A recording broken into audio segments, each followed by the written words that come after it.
Hey guys, how's it going? I've included a little audio piece that's connected with the last story. You'll have to watch till the end of this video to hear it, but let me know what you think about it. Enjoy. Back when I was in college, the Student Campus Activity Council hired a famous ghost hunter to come speak at our school. I've always loved the paranormal, so I left my skeptical boyfriend behind in his dorm and hightailed it over to the auditorium. The ghost hunter was someone I'd never heard of, but he had an impressive background and seemed to have several things in the works at the time. This was in 2005. I think he actually might have a TV show now. He was a man of small stature, with a little white professor's beard and a receding hairline. But the way he spoke about the afterlife was fascinating. You could tell he truly believed what he claimed to see. Either that, or he was a hell of a salesman. He had us hanging on every word. We watched some interesting video clips of his investigations. He had a nice collection of photos and scary stories to go with them. I remember one about a haunted doll that he said moved freely around the room of the person who had picked it up at a flea market, just not when anyone was around to witness it. Towards the end, he opened up the floor for questions. There were your typical stupid college kid questions. Have you ever seen someone's head spin around like The Exorcist? Stuff like that. And a few that were actually pretty interesting. I decided I wasn't going to let this opportunity to speak to someone so apparently revered in the field of the supernatural slip away. So I raised my hand. The ghost hunter spotted me, pointed, and smiled. Yes, you, the girl in the white shirt. Yeah, hi, I said, and I know I sounded nervous because I felt so dumb for sounding so nervous. I was just wondering, what's the scariest thing you can remember from your career as a ghost hunter? I was halfway back in the auditorium, quite a distance from the stage. But I saw his face fall. I know I did. Well, he said, forcing a tight little laugh. It was forced, I know it was. There are so many scary moments to recall. They tend to pop up quite often when you're in my line of work. This got a little chuckle from the audience.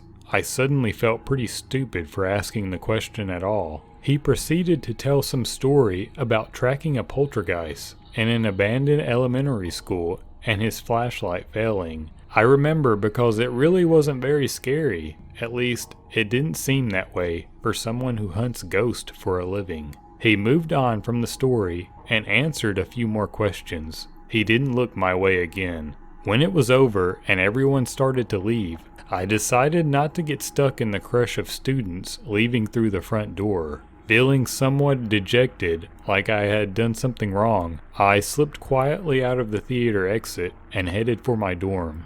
The ghost hunter was sitting outside on a bench near the bike racks, smoking a cigarette. I ducked my head and tried to get by without him noticing.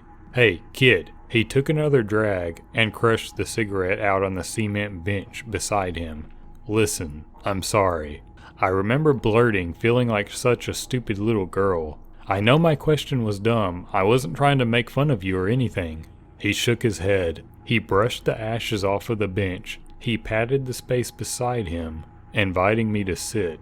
I hesitated. This could definitely be a case of stranger danger. But then I went ahead and sat down, keeping a healthy distance between us. He was old. I was young. I could probably outrun the guy, or who knows, maybe I was just as stupid as I felt. I didn't tell the truth, the ghost hunter said. His face looked much older up close, the wrinkles deeper. The confident salesman aura had faded from him, leaving behind a man in his 60s who had clearly seen a lot of things.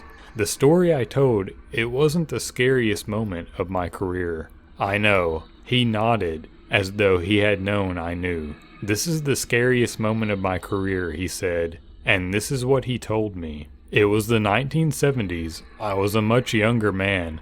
I hadn't reached success in the paranormal industry quite yet, and was left to pick up the scraps that the pros didn't want. Usually they were schizophrenics, whose broken minds tricked them into believing there were phantoms after them, or children playing pranks on gullible and concerned members of the neighborhood. If anything, it was a simple cleansing of the home with sage, and off I went. When I first got the call, I was ecstatic. What the client was describing appeared to be a full-blown demonic haunting, complete with physical manifestations, possession, and multiple witnesses.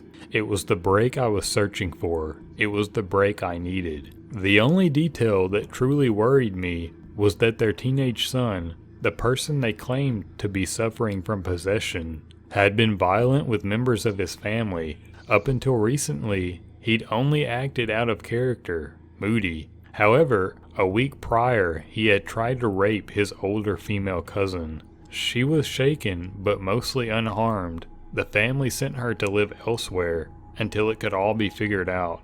Therefore, when I headed out to their home, I made sure to arrive fully prepared. I brought holy water, crucifixes, sage, and, just for good measure, a small loaded handgun. I know it wouldn't come to that, but something about the mother's frantic tone over the phone told me it was just a good idea. I wish I could say the visit itself was exciting. Unfortunately, from the moment I pulled into the driveway of the beautiful remodeled Victorian, all activity seemed to stop. That is, if it was ever there to begin with. I spent 2 weeks investigating the home. I used equipment considered very technologically advanced for the era. I studied energy waves. I interviewed the son, whose family claimed to be possessed, when in fact, he just seemed to be depressed, perhaps psychologically disturbed. I recommended a therapist, a renowned child psychologist, who was famous for his work with violent young men. On my last day in the house, they took him into the city for treatment. His parents returned shortly before midnight, retiring to their bedroom, leaving me alone in the kitchen to go over my findings. There was nothing to be said, and I knew it. Everything they described could be written off to the hysterics of a family who couldn't admit their son was in desperate need of medical attention. Everything, that is, except for the drains in the floor. Upon touring the home, I was impressed with how up-to-date it had been brought. It was clearly from the early 1900s and kept in immaculate condition. The woodwork and character of the house was carefully preserved, as it was given necessary updates, like modern plumbing and electricity. The basement was the only area that seemed stuck in time. The walls were a clammy stone that was prone to gathering moisture, leaving it unfit to store anything vulnerable to spiders or mold. The family had left it empty for this reason. While it certainly felt very spooky to spend any amount of time in the windowless room with the single hanging light and its vast cement floors, I never recorded anything of note in this area. However, there was one thing I couldn't understand. Given the approximate time the home had been built and its presence in a residential neighborhood, there was simply no accounting for the 4 large slotted drains set in the cold concrete floor. As I sat alone in the kitchen, poring over my meager findings, trying to find meaning in all these words, I heard something. It was only a little sound at first, and so I ignored it. But then it came again, louder this time. There was a steep spiral staircase that led to the second floor, winding up from the corner of the small kitchen, and it was where the noise seemed to be coming from. Assuming it was simply one of the homeowners restless after dropping their son off in an institution, I glanced up. It was coming down the stairs. I can't say walking, because that wasn't the case. It was just floating, isn't even the right word. Just coming down the stairs straight at me. It had no eyes, it had no face, and yet somehow I knew it was looking at me, right at me, into the very depths of my soul. Then it spoke. I'm not sure how it spoke. I don't think I actually heard anything, so perhaps it used some sort of telepathy. Either way, I can recall the words to this very day. You know what he did to us. I didn't think, I couldn't, I just ran. I upended my chair when I fled. scattering papers across the kitchen that claimed this house wasn't really haunted. It was all the hallucinations of a very sick boy. I left them there. Do you know how awful that is? I left those people in that house with that thing. I didn't stop driving for 30 miles. When I realized how far I'd gone, I finally pulled over and called the family from a payphone. They were the furthest thing from my mind when I saw it. All I could do was respond to the deep animal instinct to escape, to run out of that supposedly safe house with my tail between my legs. They moved, I think. I was unable to continue my investigation in writing. I cited insufficient evidence, but I knew it was cowardice. I believe the house was leveled a few years later. I ended up doing my own research. Curiosity ate away at me with vicious little rat teeth as time went by. The accusations still ringing fresh in my ears. You know what he did to us. And eventually, yes I did. Old newspaper clippings didn't tie the stories together. Not necessarily. But I was able to piece some meanings out of the yellowed excerpts. At some point around the turn of the century, the house had been residence to a well-respected mortician. Unable to find a building in town to suit his needs, he said, he built his own home office space. It was a grand feat of architecture and a shining example of a true entrepreneur, a man pursuing the American dream of running his own business. Upstairs, the bedroom, mid-level, the funeral home, in the basement, a mortuary. I knew what the drains were for. Separately, decades later, another well-respected member of the local community was arrested under the suspicion of abuse of his professional position with moral cause. The newspapers didn't elaborate, probably due to the sensitive nature of the crimes, but his punishment was minor. After a brief stay in the local jail, the perpetrator stripped his home of all its value and left town before trial, never to be seen again. It didn't take much to guess the connection. I suppose I don't know for sure, but the words of that thing still echo through my head to this day. You know what he did to us. There was a reason that mortician felt such a strong desire to build a house that contained his business, to suit his needs. The things that were done to those bodies in the basement were unspeakable. But yes, I know what he did to them. And it's because of this, coming face to face with the true nature of man in its darkest places, that the encounter with that faceless thing is the scariest moment of my career. Because now I know. I still remember his expression, the way all the color dropped out of him as he went on, the white hair of his beard barely distinguishable from his pale skin, the slump of his shoulders, the way his voice shook. I apologized. He waved me off. He left. I felt terrible. I still feel terrible for making him relive that moment. But as I grew up, as campus activities were replaced with bills and my own career, the ghost hunter fell from the forefront of my mind, little by little, until last week, when I moved in with my fiancé, when I took the boxes into the basement despite his warnings of spiders and mold, because there's a large slotted drain in the center of the room, and I'm so worried, so scared about what I might know. We don't sleep.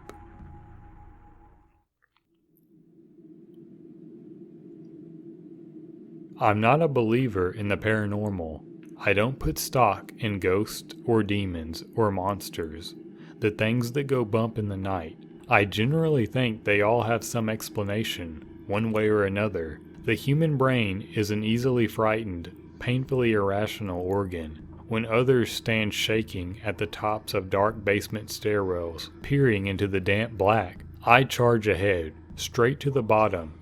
Leaky pipes and cobwebs in corners don't frighten me. Why should they? So when my mother told me she felt like something was off in the basement of her newly inherited home, I laughed. She was always chattering about her fantasies, ghosts and vampires and angels.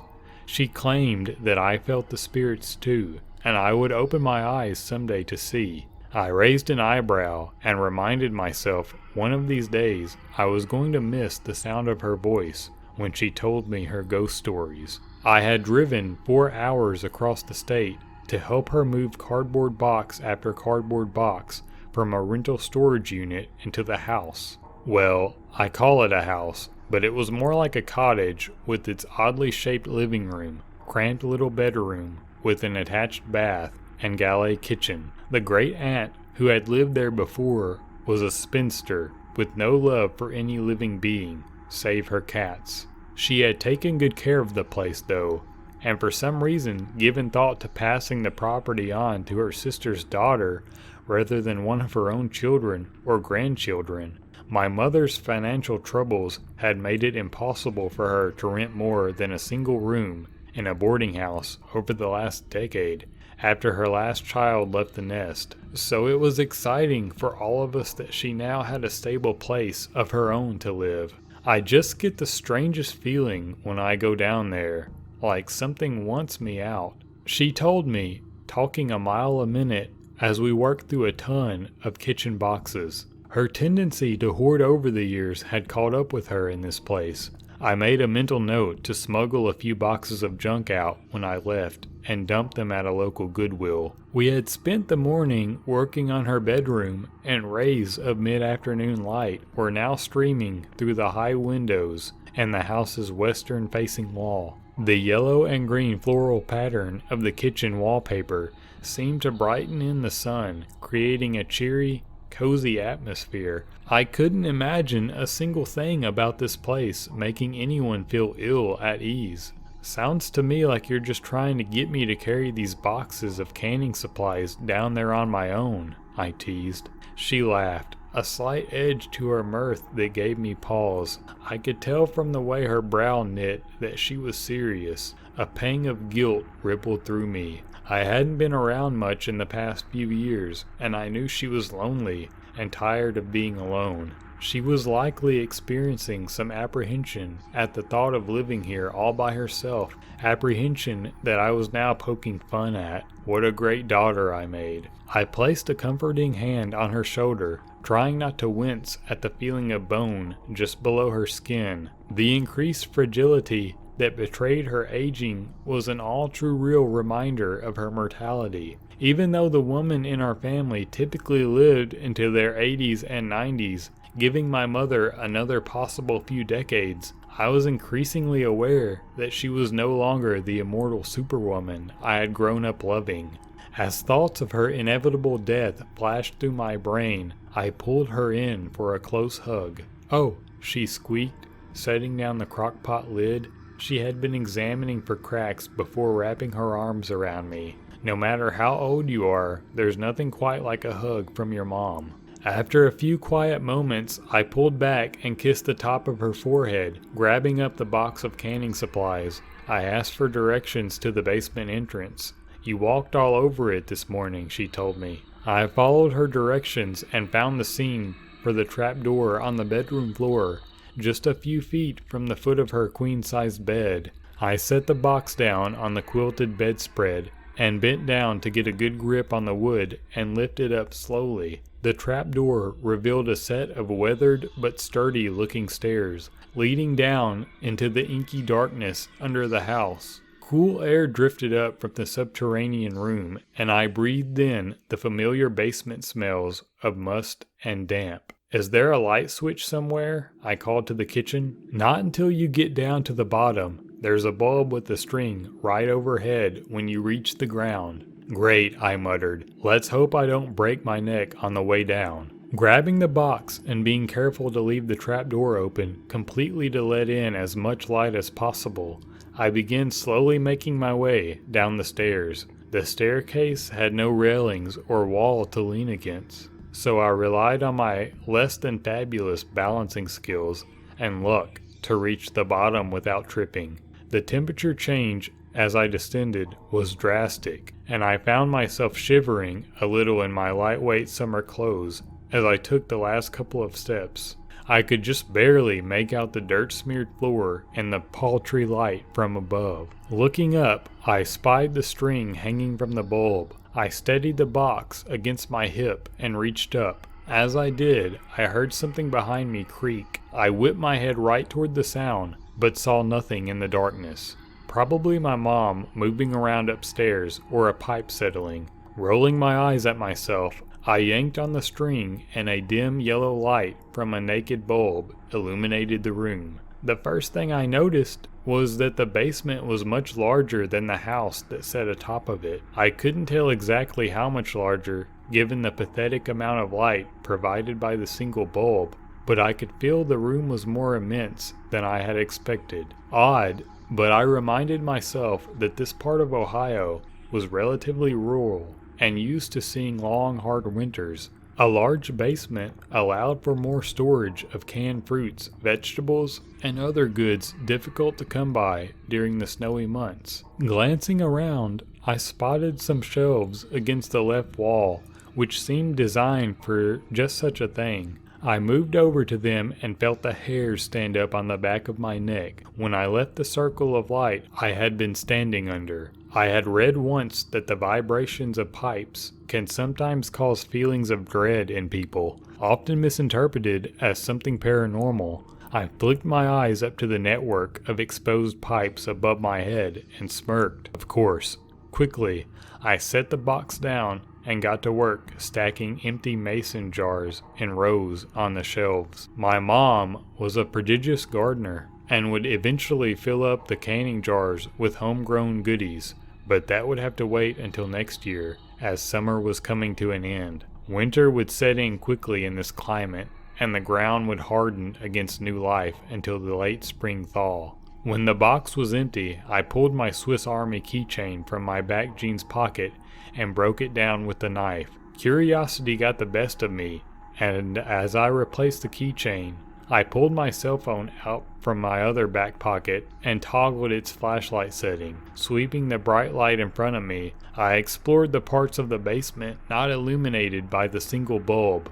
A twisted heap of metal yard tools lay in the corner opposite the shelves, rusting from what I imagined was years of disuse. I couldn't imagine Great Aunt Ira coming down here much in the past 15 years, not with her hip problems. Behind the stairs was the basement's back wall, and I immediately noticed it was made of a different material than the rest of the basement walls. Moving closer, I brushed it with my hand, some kind of corrugated metal it felt like, which seemed out of place considering the rest of the walls were soft limestone, crumbling in some places. My hand trailed along the cool metal wall until I found myself standing at a doorway. The door was made of solid wood and set almost exactly behind the staircase. It had been covered over crudely with wooden boards nailed across it. "Well, that's weird," I muttered aloud. It felt like the temperature over here was at least 10 degrees colder, and my teeth chattered as goosebumps sprouted all over my arms. I knew from many years spent in the Ohio educational system that homes all across the state had been used as shelter for runaway slaves during the Underground Railroad period in America's spotted history. This area specifically prided itself in its abolitionist history. Perhaps I had stumbled upon an old, forgotten slave hideaway. Excitement coursed through me as I contemplated the fun of being the first to rediscover such an important historical site. Maybe there'd even be artifacts left behind. Growing up, I'd been fascinated with Indiana Jones and longed for the adventure of Hollywood-style archaeological discovery. Without thinking twice about it, I reached for one of the boards and gave it a tug. It was nailed pretty solidly, but I felt that it could easily give away if I put my back into it. I set my phone on the floor, screen side down, so the light was shining up at the door, and gripped the board with both hands. I wasn't a bodybuilder by any standards, but I did lift weights at the gym on a fairly regular basis, and my efforts were rewarded with pop pop as the board came free. One of the nails stuck in the metal, the other hung limply from the board, which I set down carefully behind me. It didn't take too long to remove most of the boards. The door was most heavily boarded at the top, with a couple of longer boards covering the bottom. I was fortunate that the basement ceiling was low, At 5'2", I had little hope of reaching something at the top of a standard height door, but this door was only a few inches taller than me, and I was able to reach and pry loose the single board at its top with relative ease. Finally, my task was complete, and I was ready to crack open the object of my fixation for the past 20 minutes or so. I could hear my mom's movements upstairs and figured since she hadn't called for me yet, she would be okay on her own for a little while longer. The handle was long and rusted. I could feel some of the material flake off as I grasped it with a sweaty palm. I tugged gently, expecting to be met with resistance. Instead, the door popped open as easily as the sliding door of a 7-Eleven. I stumbled back a bit, kicking a board with my heel, causing it to skid across the floor with a hollow clatter. I was met with a blast of air that felt almost arctic, especially considering the basement was already fairly cool. It took a moment before my nostrils began to absorb the smell, but once it did, I nearly gagged. The frigid air coming from the dark doorway was tinged with something rotten and earthy, like garbage that had been left out in the heat of the August sun for far too long. A horrifying thought occurred to me. What if whoever hid down here never left? With curiosity, I reached down and picked my phone up from the floor and pulled the door open all the way, shining its light directly into the blackness. It took a moment for my eyes to register what was right in front of them. I felt my heart slow. The blood in my veins turned to ice as a rush of naked fear cascaded over me. Eyes staring through the darkness, barely visible but for the weak light creeping past the doorway from the single bulb and what little illumination my phone provided. Each pair was looking straight at me. I took a shaking, instinctive step back out of the doorway. A hungry moan came from somewhere in the room. It was a gruesome, rasping sound that filled me with dread. Holy fuck, I whimpered, taking another step back. The sound of movement, scraping noises, shook me into action. My phone clattered to the floor. Forgotten in my haste, I didn't want to know what was in there. I didn't want to see.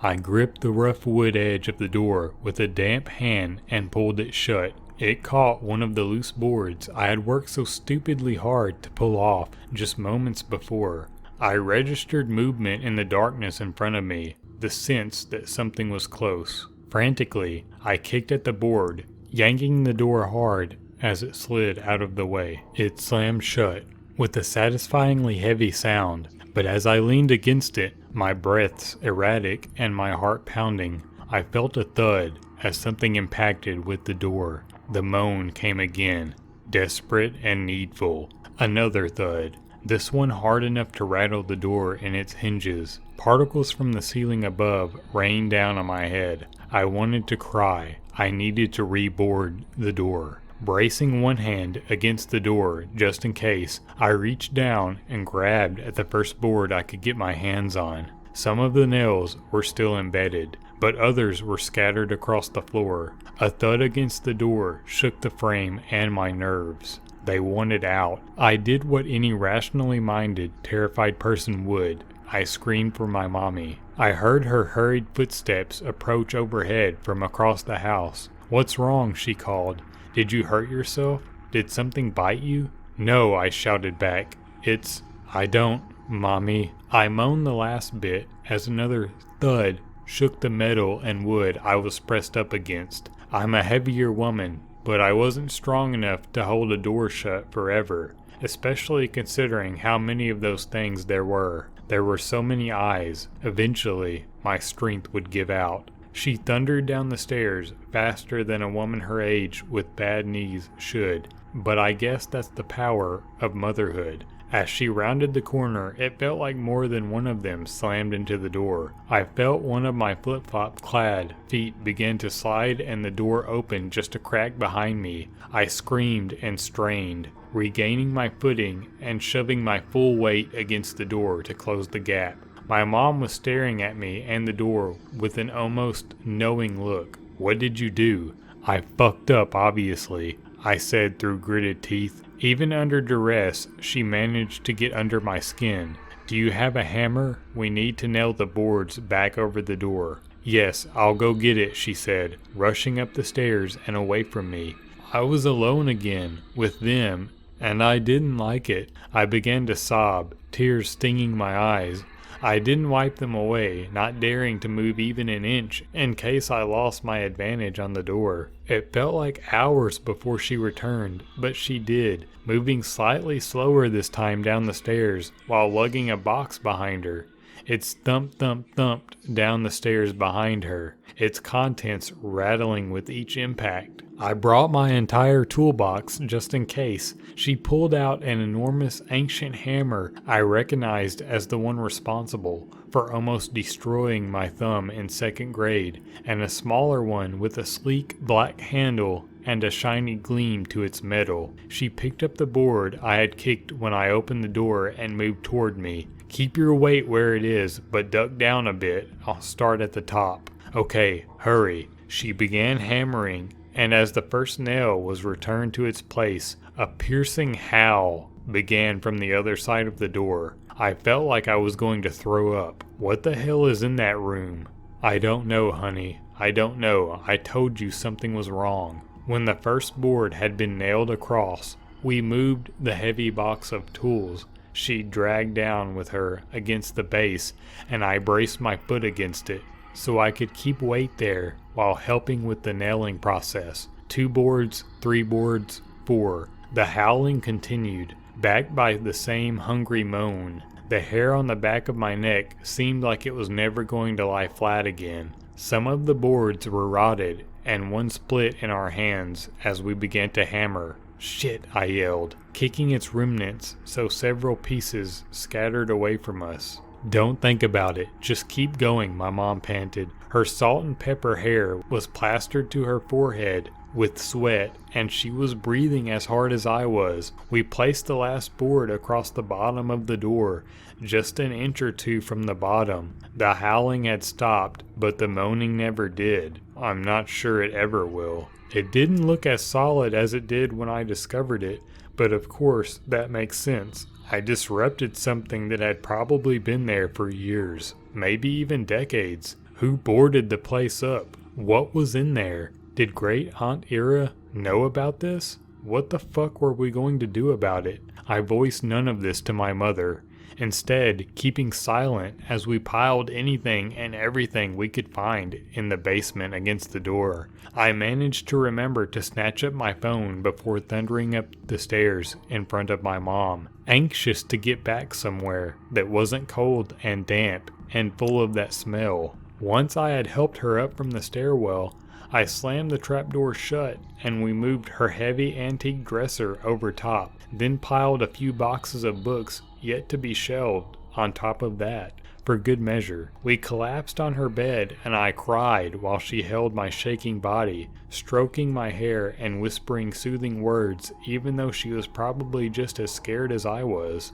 We stayed like that all night, and now it's morning and I'm writing this to try and make sense of what the hell happened. I'm sitting in the living room, which from my estimate is right over where the door is, and I can hear faint moans rising up from underneath me. What did I awaken? I opened the door, I pried off the boards, and for that I am sorry. For my curiosity, for my stubborn refusal to consider the consequences of messing with something that was clearly meant to not be messed with, for my inability to leave the door alone and forget it ever existed. I am sorry. We've done what we can, but I can't help but shake the feeling that it wasn't enough. Not every door is meant to be opened. It's only human arrogance that makes us assume we have a right to know, a right to see what's on the other side.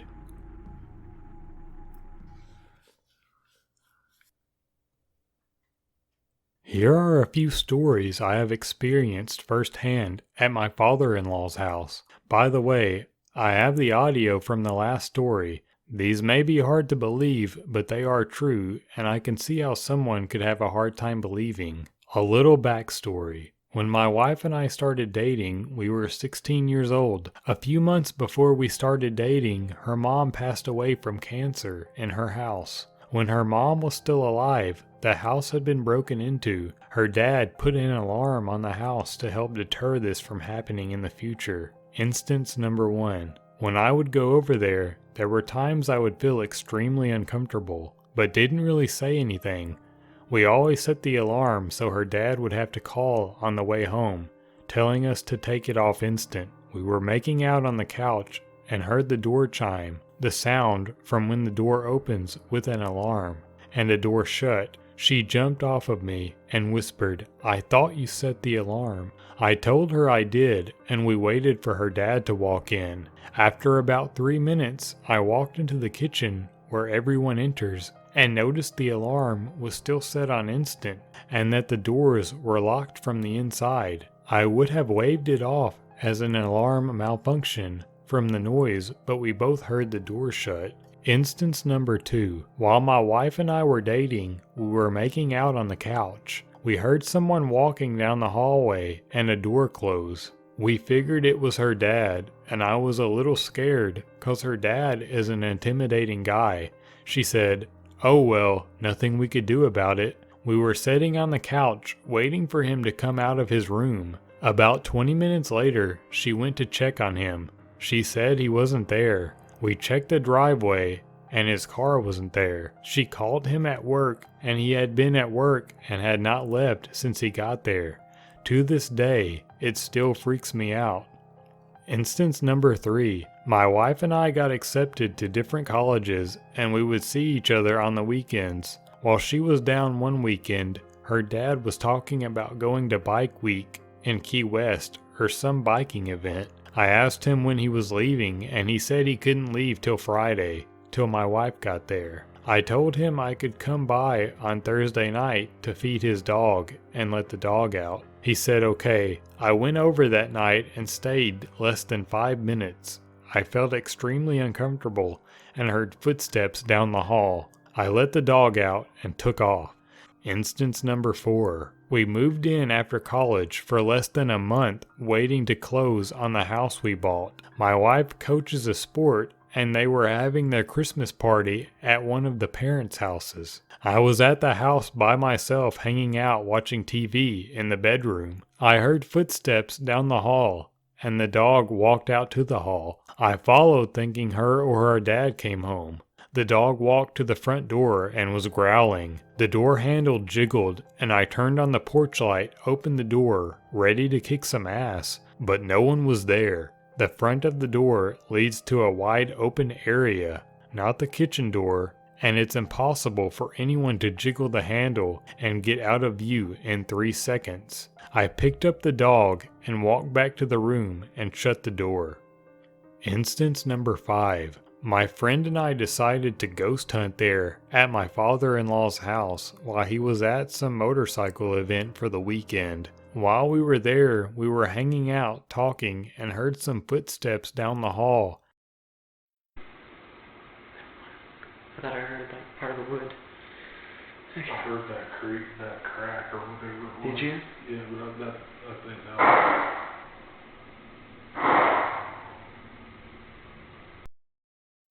There for over an hour trying to figure out what it was. Her dad was remodeling and nothing had fallen over. We slammed the cabinet doors open and closed, but it was not even close to the sound we heard. We even went outside and there was nothing out of the ordinary.